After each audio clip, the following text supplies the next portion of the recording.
Today we're going to talk about the top 10 foods that have been shut down or are about to be restricted by RFK. What are the top 10 dangerous foods that RFK Jr. just banned?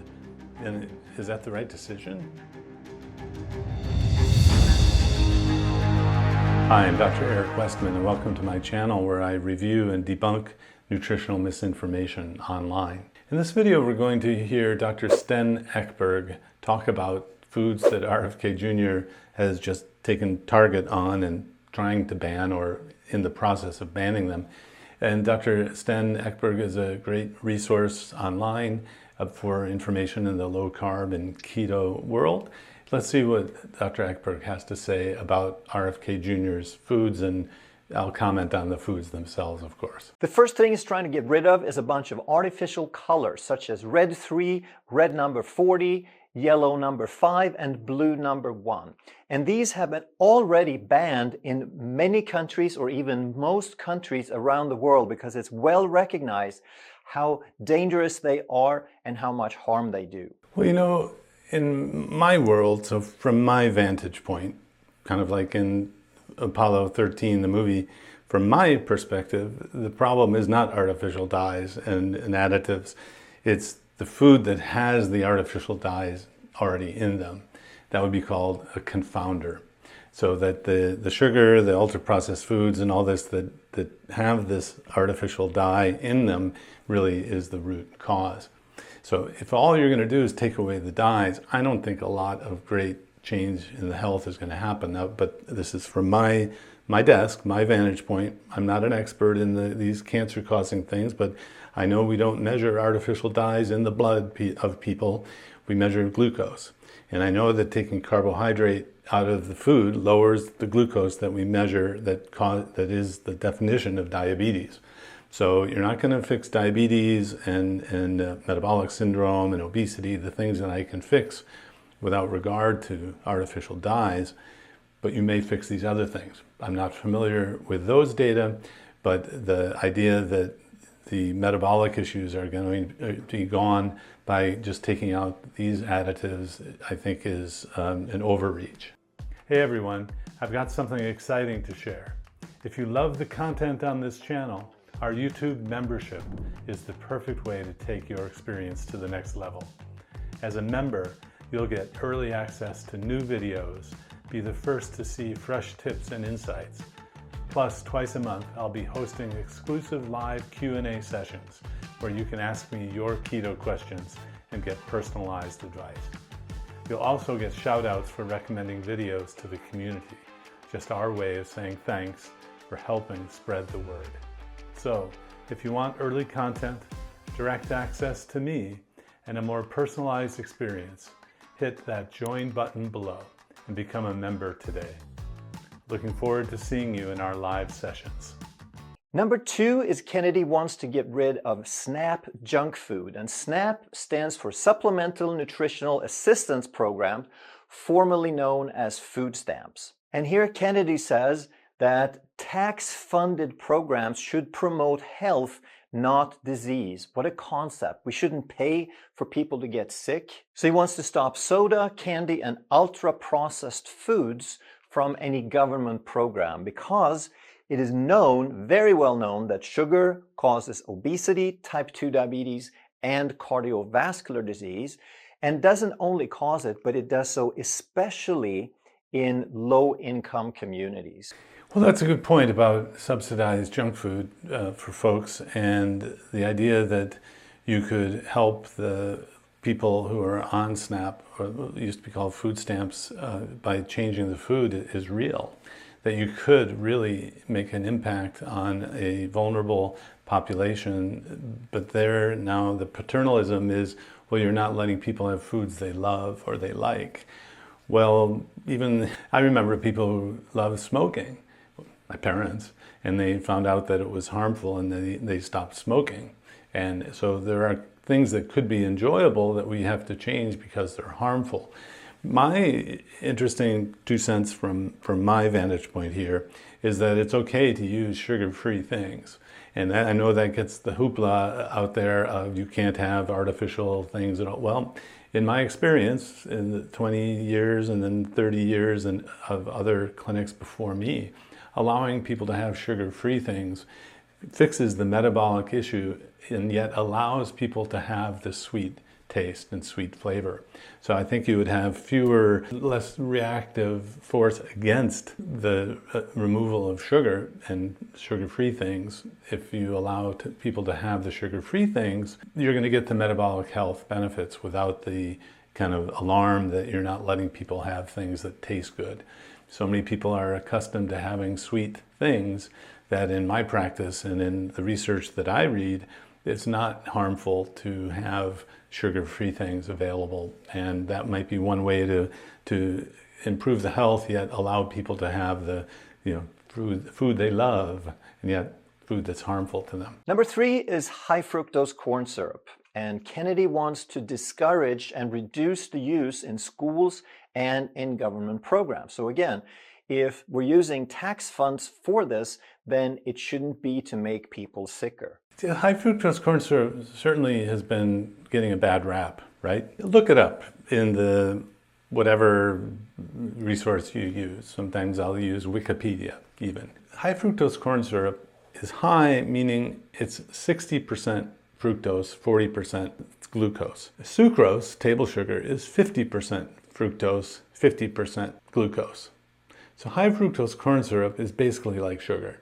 It's sugar. So yes, it's high, meaning 60% versus 50%, but metabolically it has the same effect as table sugar. What we're seeing already is some companies taking out, oh my gosh, the high fructose corn syrup, and they're putting sugar in instead, which really doesn't change the metabolic effects. But this is the kind of industry response you can get if you tell them to take out something without understanding what it really is, and then allowing them to just put in sugar, it's not high fructose corn syrup, but it really has the same metabolic effects, the high fructose corn syrup and regular sugar.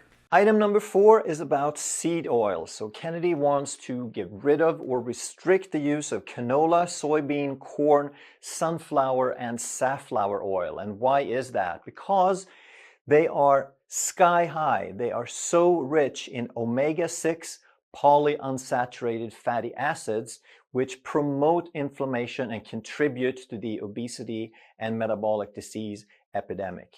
Yeah, so seed oils certainly has received a lot of attention. And again, from my vantage point, my desk, I've never told anyone to reduce their seed oil consumption explicitly. Now, it probably happens when I tell people to cut out junk foods and cut out the foods that have a lot of seed oils in them. So when I teach a low-carb keto plan that you can have as much as meat, poultry, fish and shellfish and eggs as you want, a little bit of vegetables and leafy greens, and yes, you can have cheese, mayonnaise, things like that, you're not going to get many seed oils at all in this kind of teaching. So what remains to be seen, though, is the magnitude of effect. So I can tell people to cut out carbs, cut out sugar and starches, and have a certain way of teaching. And I know because of clinical trials, randomized trials with even as little as 50 or 100 people in them, that people can improve their health compared to control diets. I've never seen that study done for seed oils.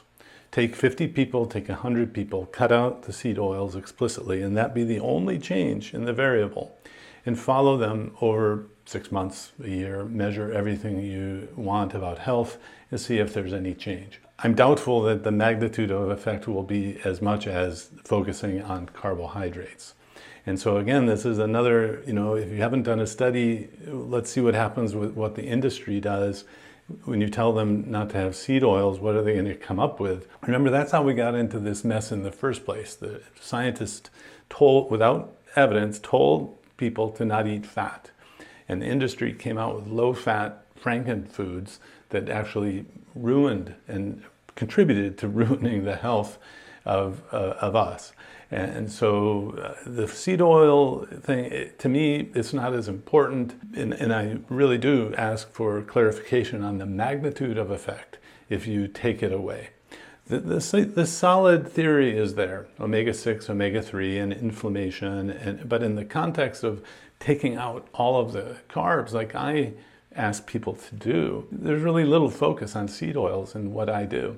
So I'm a little bit skeptical that, let's say the RFK Jr. has all this effect, but all they can do is take away the artificial dyes and then take away the seed oils, but they don't do anything on the high fructose corn syrup and sugar and starch.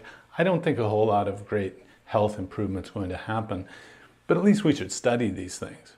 So I'm not so convinced or I'm not so focused on seed oils because the evidence isn't there. Show me a randomized trial. Going forward, I can show you dozens in terms of low carb teaching. Show me a randomized trial of low seed oil teaching and see if there's outcome in humans, outcome evidence of improvement. I want to see that. Food number 5 Kennedy wants to get rid of is ultra-processed foods out of the schools. So he thinks we should no longer serve these things to kids, things like frozen pizza, chicken nuggets, sugary cereals, chips, and shelf-stable desserts. And what makes something shelf-stable, that it can sit there on the shelf for months and months, of course, is sugar and seed oils and preservatives and additives. That's what makes it shelf-stable. Well, it's hard to argue with taking the junk food out of the schools as a good thing to do. It's going to be perhaps difficult to implement, and in the meantime, you could focus on the element of the ultra-processed food that should be restricted most, and that's the sugars and the starches. So in my teaching in my clinic, what's reasonable to implement, not difficult, is you just scrape off the toppings of the pizza, or you make a cauliflower crust or a pizza with a different type of crust on it. But the other elements on there, which are pure sugar and starch, yeah, it's hard to defend having those there. There even is research on if you change the food in a school, the behavior will improve. Of course, these are studies here and there, but a pilot study showing a school doing this and then observing and measuring outcomes would be a great thing to study. Again, I'm a little reluctant to just have widespread implementation of ideas that have not received at least some sort of pilot study or randomized trials for 20 years, like low-carb diets, because the idea that fat had the more calories per gram than sugar and protein led to the low-fat diet as a treatment and to treat obesity and improve health, and it didn't work. So the scientific theory that fat had the most calories per gram didn't work when you implemented it in the real world, and there was no study done checking out the food pyramid for 6 months before it was rolled out to the US. Let's not make that same mistake. And number 6 he wants to get rid of is artificial sweeteners. And if you have watched some of my videos in the past, you know that I always put these artificial sweeteners as some of the worst toxins ever. And they include aspartame, sucralose, saccharin, and acesulfame K, or acesulfame potassium. Yeah, so here I'm going to differ with Dr. Ekberg, and I don't think these non-sugar sweeteners, some of them are artificial, some of them are plants and have other origins, but even if it's natural, it can be unhealthy. So that's sort of the fallacy of, well, you know, stevia is natural, so it's the best. No, it's not necessarily the best. But so often we have to make a trade-off and not have the only best diet in the world. And in my clinical practice, again, from my standpoint, from my desk, I've used non-sugar sweeteners for over 20 years in research and clinical practice, and other doctors use it and use them in other places. And we've not seen an epidemic of whatever it's associated with. Of course, if the rate is very low, we might not see that kind of epidemic.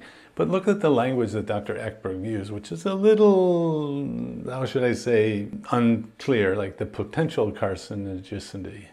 Potential carcinogenicity. Potential? So we're talking about animal studies, and if we're looking at nutritional epidemiology, you're actually, you know, testing hundreds of thousands of people and seeing very small differences, and so the effect can't be very big if there is one at all. So I'm going to kind of put my 2 cents in, and that I think one of the answers to help with America's Make America Health Again movement is to cut the sugars out, but allow sugar-free things to be there. You're going to be allowing the people on SNAP to have sweetness, which is really, they're going to rebel if you take away all the sugar and all, well, let's say many of my patients have rebelled, and having that non-sugar sweetener can be very helpful, especially at the beginning when you're changing the food intake. So let me know down below about your thoughts, and what's the best evidence that you've seen that artificial sweeteners are unhealthy. And animal studies and theory, this doesn't sway. And microbiome change, that's not good enough. I need outcomes in humans to persuade me. Number 7 is GRAS loophole reform, and GRAS stands for generally recognized as safe. And this dates back to 1958, when they felt that not everything should need to be tested and proven. Some things were just kind of self-evident, and they were referring to things like vinegar, salt, and baking soda that you shouldn't have to test. You should just generally recognize them as safe. But in the continuation of that, in 2025, we have thousands and thousands and thousands of toxic synthetical chemicals in our foods. Well, it's hard to argue with that one, but the idea that there are so many substances and additives to foods that we can't possibly test them all, and that, well, yes, you could. But then what are you going to test for? And are you going to, do the artificial sweetener in lab rats at 1,000 times the dose that a human will get, and then call it, toxic and a carcinogen? Or so the process with which something gets evaluated here would have to be well laid out, and not be kind of a hodgepodge of, well, here's evidence, here's proof. What if there was actually a program or an idea that if something raised the blood sugar, it couldn't be generally recognized as safe, because diabetes is an elevated blood sugar, not a lack of insulin. So actually, my patients are learning this on their own using a continuous glucose monitor, that things like a donut or a pizza crust will raise the blood sugar. What if something couldn't be generally recognized as safe if it raised the blood sugar over 10, 20, 50 points in a human? Just think of the change in the food supply, because you'd get rid of all of those carbs that are causing diabetes. So, of course, I doubt that would happen. But remember, when you're looking at an additive and thinking that it might be cancer causing, you're probably looking at a very low risk, but across the population, it can be substantial risk. And again, that process of how you prove something is GRAS, or generally regarded as safe, is a great idea, but how to make that formal would take some thought. Item number 8 is raw milk, which he is in favor of. So he says that it is nutrient rich, it is closer to nature, and it offers immune benefits. Yeah, on the raw milk issue, I'm going to have to just say I would need to be presented evidence before a court tribunal, a court, a judging and jury sort of situation to weigh the risks and benefits of that. The people who are advocating for raw milk are almost with militant-like fervor may be missing some of the issues of what happens when you allow it in lots of different people. On the other hand, if it's something we've done for a long time, it may need reevaluation, the pasteurization kind of thing. But so I can't make a decision, yay or nay, on this. I would, with a lot of these things, I think there should be a conference or a vetting the for and the against, letting research play out for and against before some snap decision is made, a policy decision. Interesting to see the language of something of governmental overreach can be used. Well, wouldn't changing the SNAP foods in some people's minds being governmental overreach? So anyway, you can apply that, and that I'm not persuaded by that sort of language. It should be science and evidence-based. Food number 9, he wants to stop sugary cereals and yogurt. So a few examples would be kids yogurt such as Go-Gurt, or flavored yogurt such as Yoplait strawberry banana, kids cereals such as Trix and Fruit Loops. And he says that he's very opposed to these being marketed as health products, as health foods, when in fact they often have more sugar than desserts, and they're just full of chemicals and artificial colors and flavors. Yeah, so if I'm applying what I think is one of the best scientific principles to what to eat, it's to keep the total grams of carbohydrates very low, allowing yourself to have adequate protein and fat and nutrition.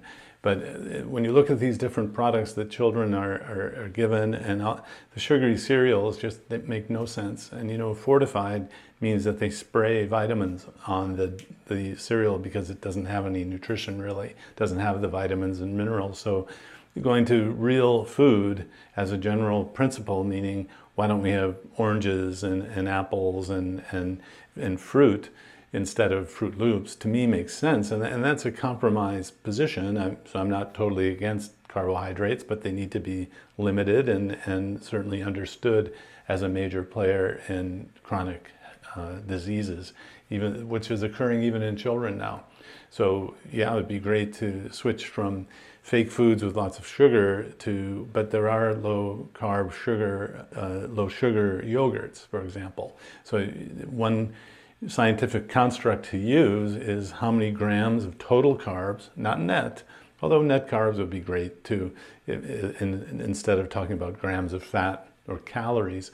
But why not use the carbohydrate as a metric for the basis of things to have or not have? I think that would be worth studying and implementing in a school, a prison, a community, to see how that plays out. So not just on the type of food, but how much carbohydrate is in that food. And the 10th thing he wants to shut down or restrict is processed meats. So things like hot dogs, sausage, pepperoni, deli meats, and bacon.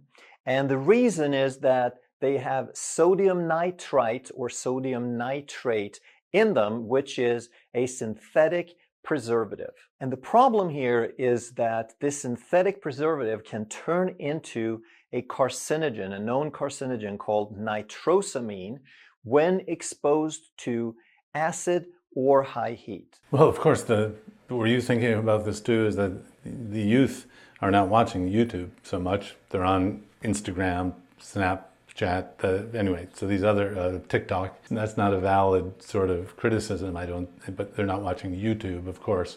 But interesting that he didn't think of that. But anyway, so the processed foods, getting back to the processed foods. This again is kind of making a mountain out of a molehill in compared to sorts of other things that we could do.